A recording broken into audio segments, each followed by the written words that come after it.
very important to us. Then go to Instagram and watch our reels over there. You know, we realize that the attention span of Americans today is less than 1 minute. So we have to provide you with clips and shorts and reels that will allow you to understand the essence of what we're talking about in hopes that you will see the need to learn more, investigate more, and grow with us by coming over and watching the full program on YouTube.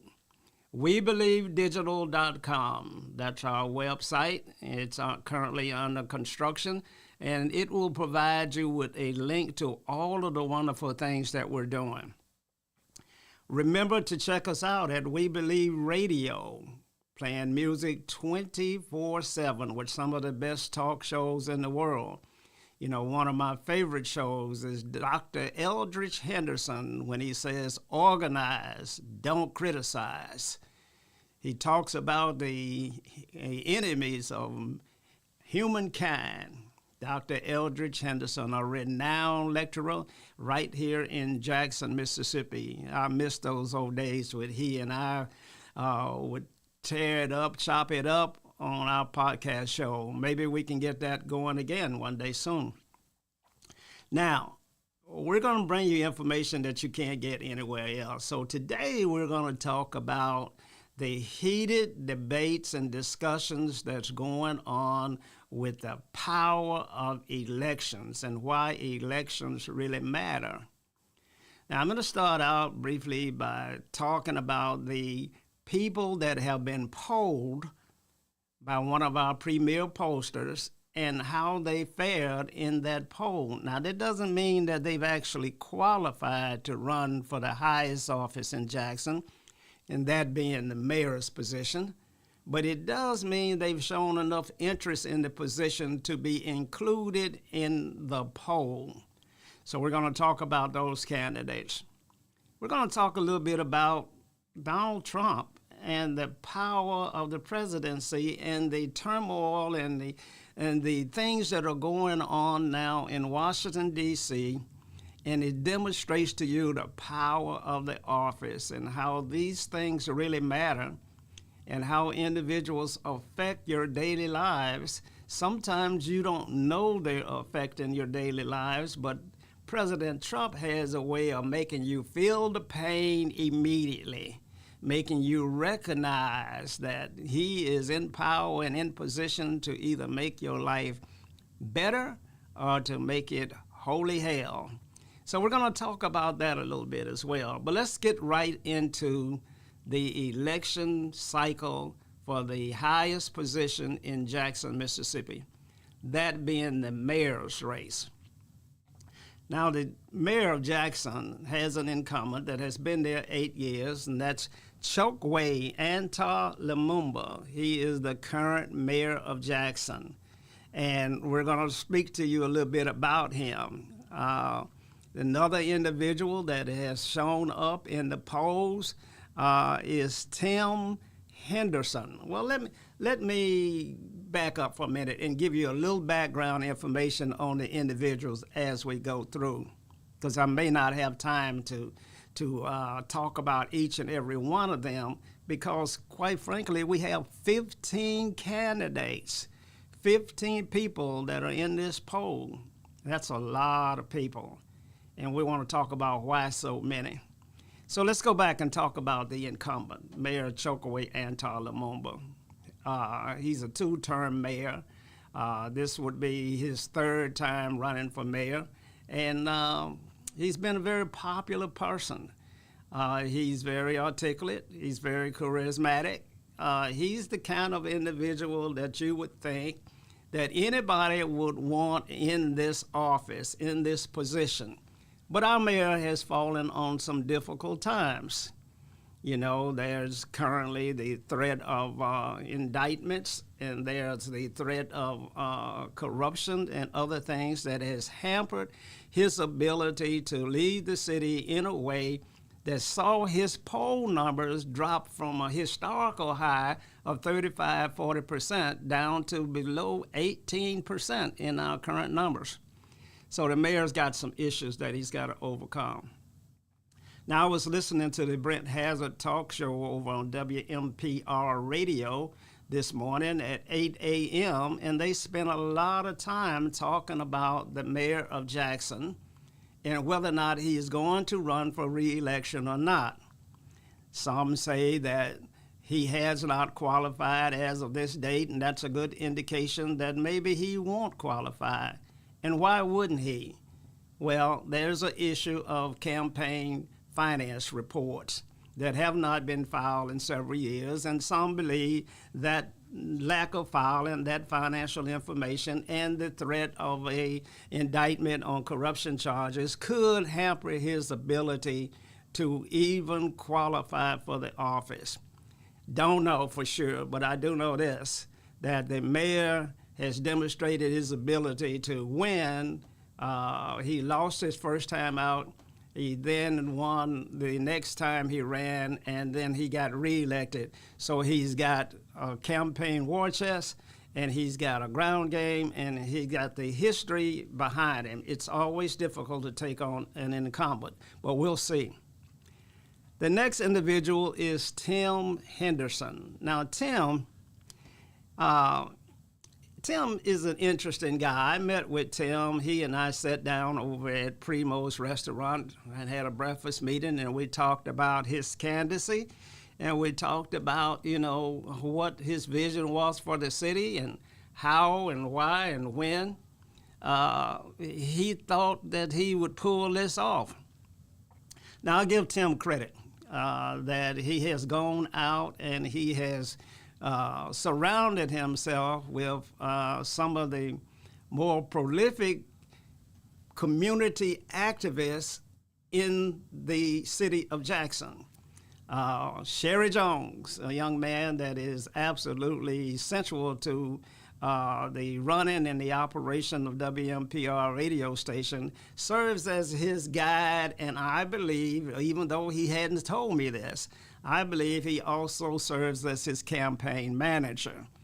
And so whether he does or does not, I know that he is fully engaged and supportive of Tim Henderson. I like Tim.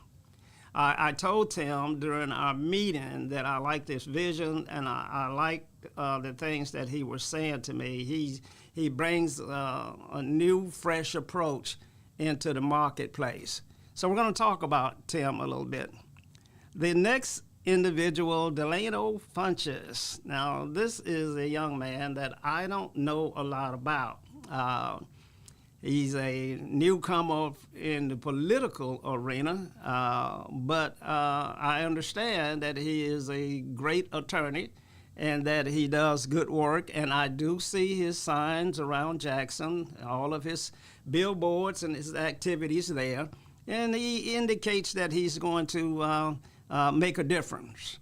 So Delano Funches. The next one is James Hopkins. I don't know Mr. Hopkins well, and so we won't spend a lot of time on the individuals that I don't know well, and I'll promise you that I will become more knowledgeable about these individuals as the show goes on. Each and every day now, I am going to bring you an individual update on this mayoral race. Is tremendously important to us, and so it's critical that I bring you updates each and every day from now until, let's see, this election, the qualifying deadline is January the 31st. That's this coming Friday.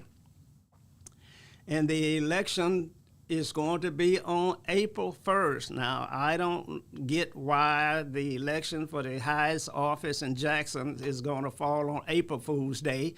That just doesn't seem right. That seems harsh and cynical. And so, but it appears that's what's going to happen. So, Mr. James Hopkins. Next, we have Zach Service. Now, Zach, I don't know very well. I look forward to finding out some information about him and being able to share with you more intelligently about his background and what he does and things of that nature. But Zach has offered himself up, and so anyone that's willing to put themselves through the rigor of running for office in Jackson, Mississippi, it's got to be a special guy.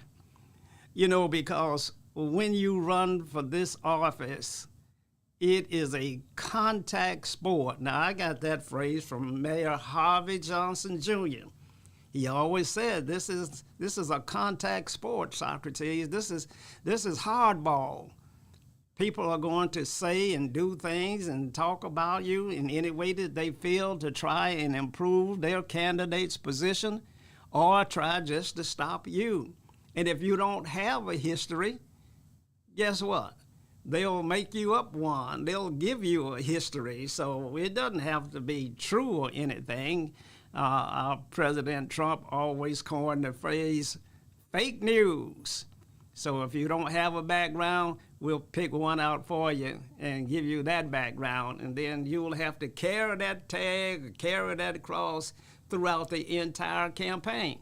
So I don't know about Zach very well, but I know that, you know, he's offering himself up. And so let's just keep our eye on Mr. Service. Now, a young man, Albert Wilson. Now, I know Albert. Albert runs daycare facility, a community organizer. He has run for mayor for the last 3 or 4 times, and he is a young man that is absolutely dedicated to the city of Jackson and this community. He stays tied to this community in ways that most people wouldn't, operating and functioning right there in Midtown. Hold on one second here. Someone is absolutely trying to get my attention on this phone, but we won't let them do it. And so Albert is a guy that knows his way around. I saw him on the news the other day talking about someone that had driven their car right in through their building. And he was on the TV talking about how that could have happened and a number of programs that were interrupted because of this unfortunate accident. Now, in the press, we believe that all press is good press if you're running for office. So Albert used that time effectively, and he was able to be on the TV and talking about his program and his priorities and his projects, and he got some good airtime. So we're going to keep our eyes on Albert Wilson. He's a young man that I'm very fond of. Next, we have Kim Wade. Now, this individual, I got to stop and deal with this candidate for a moment. Kim Wade is a local radio host over on WYAB out of Flora, Mississippi. And Kim has a tremendous following on the radio show, and he does extremely well there. He was courageous enough to even invite me to be one of the roasters of a roast for Kim Wade that was held about a month ago. The unfortunate thing about that was I think Kim overestimated the people that he was inviting to roast him because some of them were absolutely brutal. And so one said to Kim that, Kim, you don't know which direction Jackson is because you're having this event in Rankin County, but you're running for mayor in a different city. He said, Jackson is east of here about 10 miles, Kim.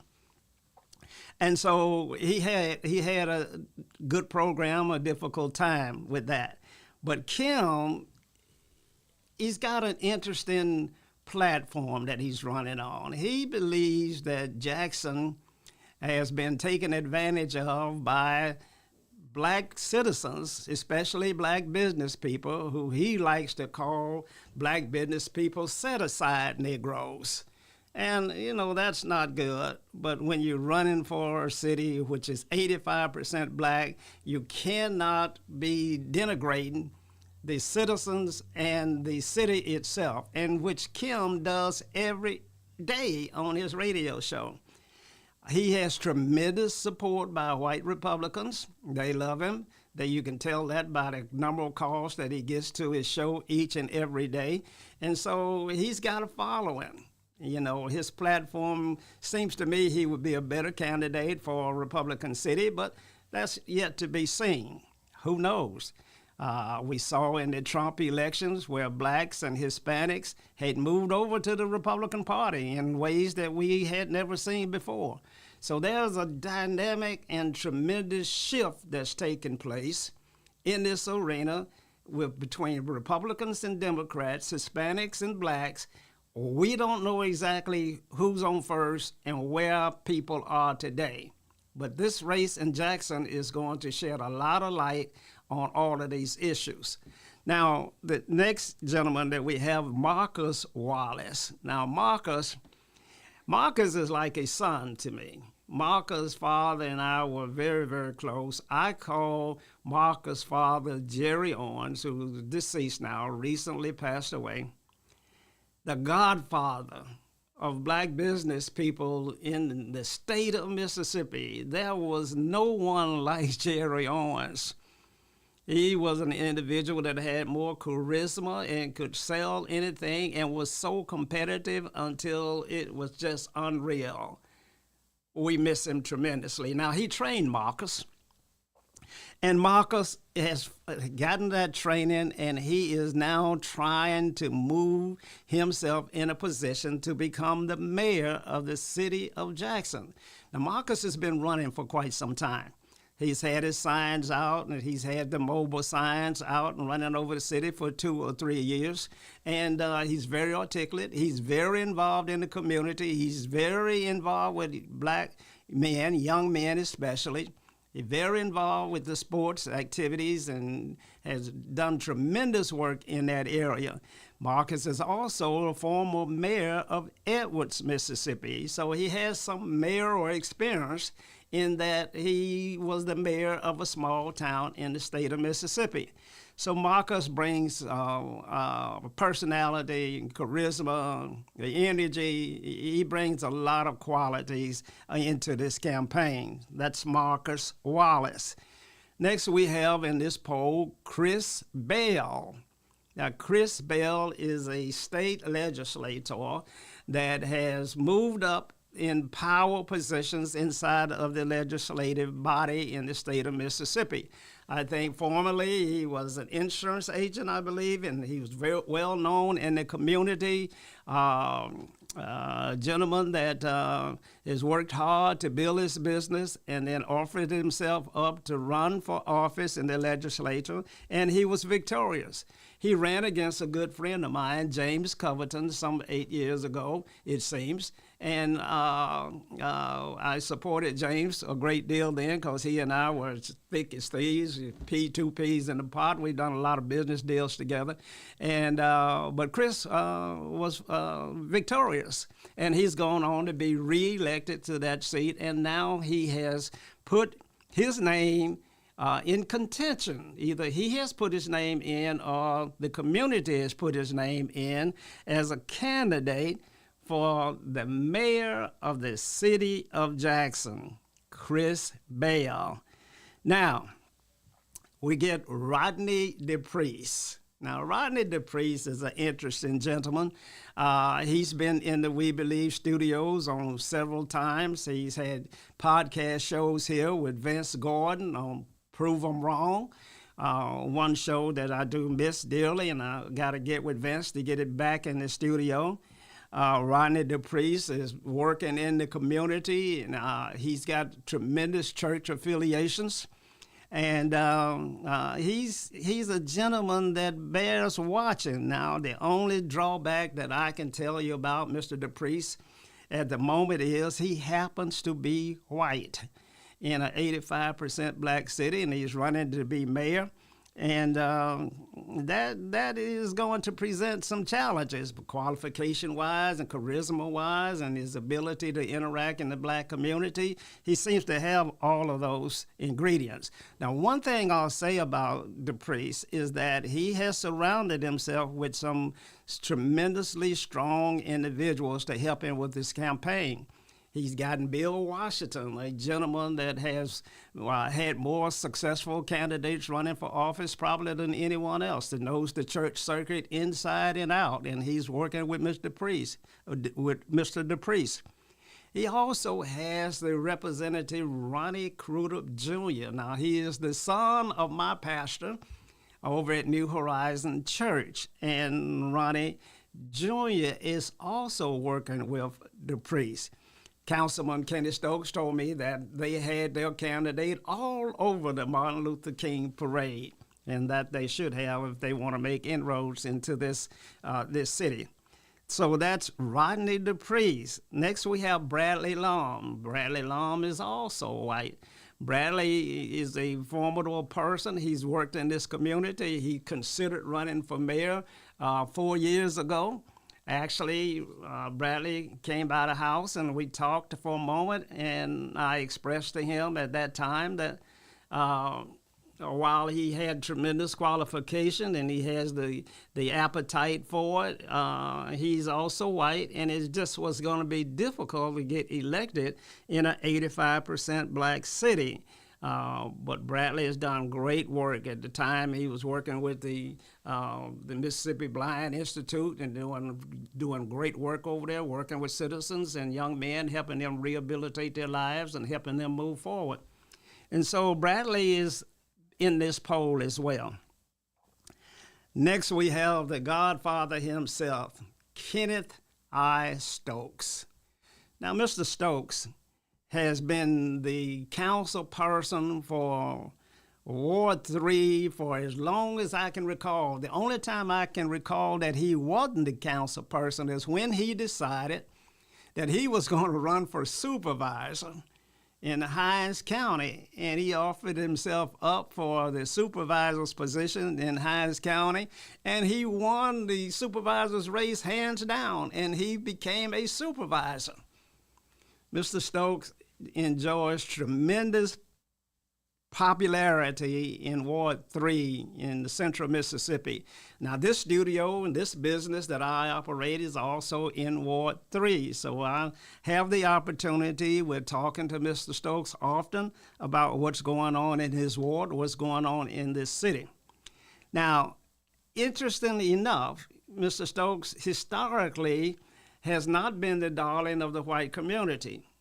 But because of the challenges that he has brought to the administration with the current mayor, Lumumba, and the more he takes on the current mayor, then he becomes even more popular over in the white community. And so now when I visit the local page over there, the social media page called Jackson Jambalaya with Kingfish over there, I see that Mr. Stokes is enjoying tremendous popularity over on that thread. Now, Kenneth says that he knows he could be mayor, he could win the mayor's race, but he can't get the support and the approval from his children. And so Mr. Stokes has not said that he was going to run, but as always, he's in this poll, and we'll talk about how he's doing a little bit later on in the show. But Mr. Stokes, the godfather of politics in Jackson, Mississippi. Next, we have yours truly, Socrates Garrett. That would be me. Socrates Garrett is in this poll, and we're presented as the businessman in this poll. Now, I can tell you a little bit about me, and I'll just tell you this, that from an entrepreneurial standpoint, you know, we get up in the morning and wait for the sun to rise so that we can get started. We each and every day, we take our tack hammer and our chisel, and we go to the mountain, and we work on the mountain to make it move. We've done that now for over 40 years. We've made weekly payrolls for over 40 years. That's come to about 2,800 consecutive weeks of making payrolls, hiring 99 individuals in this great city, the largest African-American contractor in Jackson, Mississippi, having worked all over this country, Puerto Rico, the Virgin Islands, Minot, North Dakota, having put water lines in Madison for the great Mayor Mary Hawkins up in Madison, Mississippi, who is a good friend of mine. And so I bring a unique set of skills that most people don't. I understand the wastewater treatment plant, the drinking water plants, how many lift stations in the city. I understand the issues of the airport. I understand the issues of the secondary school system. And so we're going to talk about our qualifications a little bit later on, but we are in this poll. Now, the last gentleman in this poll is Ali Shamsuddin. Now, Ali Shamsuddin is an individual that presents himself in a way each and every Wednesday night. He has a talk show. He talks about what's going on in Jackson. He is tremendously hard on the current administration and doesn't think they have done a good job, and he is poised to unseat the current mayor if given the nod from the citizens of Jackson. Now, Mr. Shamsuddin was not included in this poll, but he has qualified to run for this office, and I see his billboards. You know, we don't see many yard signs anymore. Everybody's moved from 3x6s or 4x6s billboards, and they're on every corner. Ali Shamsuddin, I remember when he was a co-host with the Charles Tisdale on his Friday night show called Views from the Black Side. And he and Shamsuddin would cut people up, and I'm one of them that they cut up a lot. And Shamsuddin was right there with him with Views from the Black Side. And then, lo and behold, Shamsuddin said, I'm going to law school. He left Mississippi, and he went to law school, and he got his law degree, and he came back into Jackson, Mississippi, and he no longer was a radio host. He was a fine attorney in this city who then moved up to the judge position. And now he was currently a judge in the city of Jackson, and then for whatever reason, as a municipal judge, he wasn't reappointed to that position by the current mayor, and that in itself has caused a great deal of the rift between those two camps. But Mr. Shamsuddin, he's got a tremendous radio show. He's well known in the city, so he's a formidable contender. Now, that is our 15 candidates. We're going to take a station break. I'm going to get a glass of water, and we're going to come back, and we're going to talk about how these individuals fared in this poll. We're going to give you the number of votes and the percentage of votes that they had. Stay tuned, and we'll be right back. Have you had your Earth Blend coffee today? At Earth Blend Coffee, we take pride in offering you I heard it. My mic off. And My mic off. giving you superior quality and satisfying and flavorful taste. Experience the world in one cup with Earth Blend Coffee. To order, visit earthblendcoffee.co now. Okay, we're not going to do much commentary. We've gone through all of the candidates, and we've told you a little bit about their background, et cetera, et cetera. Now I want to just share with you a little bit on how they're performing. And you can see for yourself that, you know, there's some interesting dynamics in these numbers. Now, Mayor Chokwe Lumumba, the incumbent, polled at 47 votes and 19.58% of the vote. 19% of the vote for an incumbent is very, very low. Tim Henderson, 2.5% of the polled people believe that Tim Henderson should be mayor. John Horn got 32.9% of the vote, and he is the current leader in the vote getters with 32.9. We're going to come back and tell you how everybody stacks up in what rank. Delano Funches, 1.67%. James Hopkins, 0.42%. Zach Service, 0.42%. Albert Wilson, 0.42%. These guys are getting less than 1%. Kim Wade, the young man that we talked about, got 6.25% of the vote. Marcus Wallace came in at 4.17% of the vote. Chris Bell at 3.75%. Bradley Lum at 1.67%. Rodney DePriest, 2.92%. Kenneth I. Stokes, 20.83%.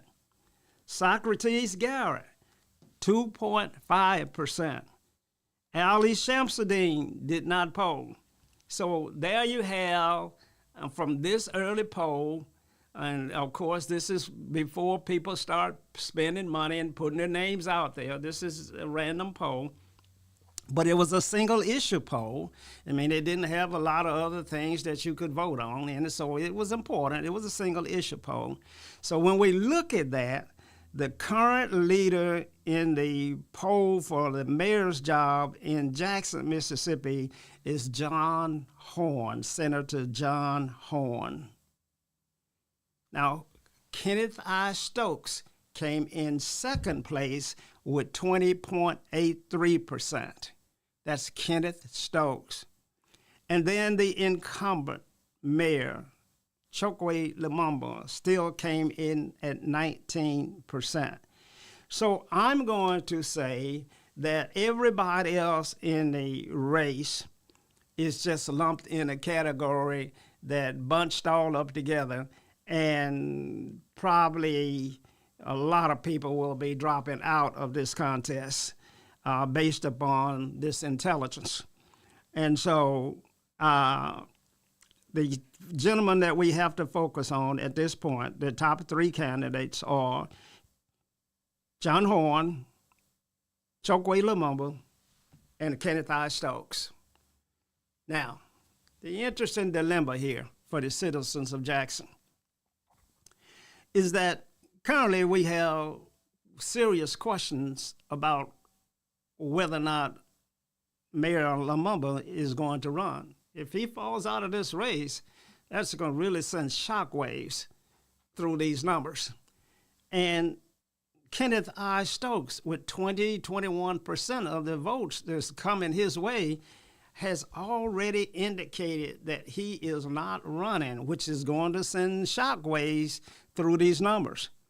And so what you have now is you have a field where the top two of the top three pollsters are not likely to be in the race. So boy, does that make it interesting. Now, if this was the Kentucky Derby, you would put your money on, you would load up on a candidate that's polling real low. At the moment, he could be down at 0.42%.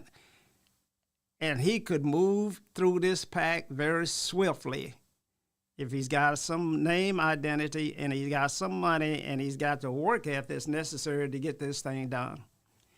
Now, this has been Socrates Garrett coming to you live from the We Believe Digital Broadcast Studio, giving you an update on where things stand in the mayoral race in the city of Jackson, Mississippi. The race is critically important, probably the most important race that we've ever had in the city of Jackson.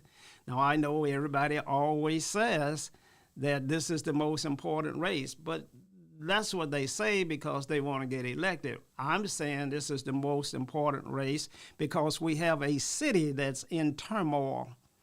It's in turmoil because it's not operating well with broken streets. It's got a lot of water issues, the airport's in question, the redevelopment of the only corridor that we can grow in, Highway 80 corridor, is in question.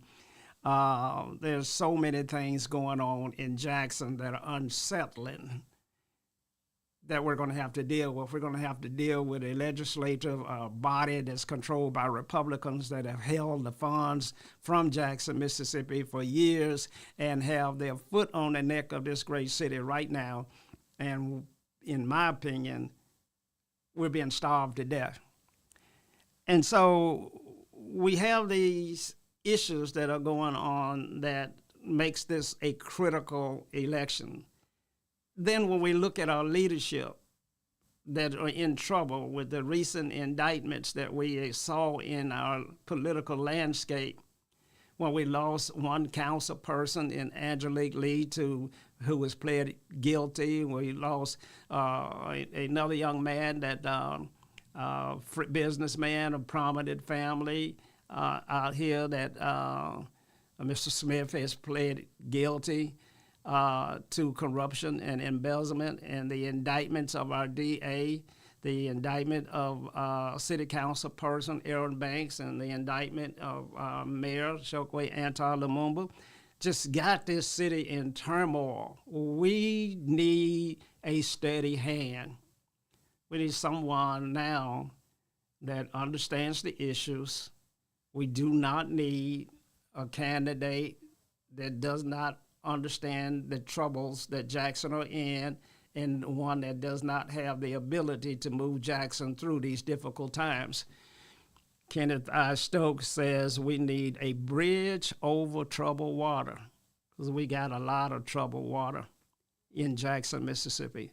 We'll come to you tomorrow or the next day and give you another update. This has been Socrates Garrett Live. Stay safe and good evening.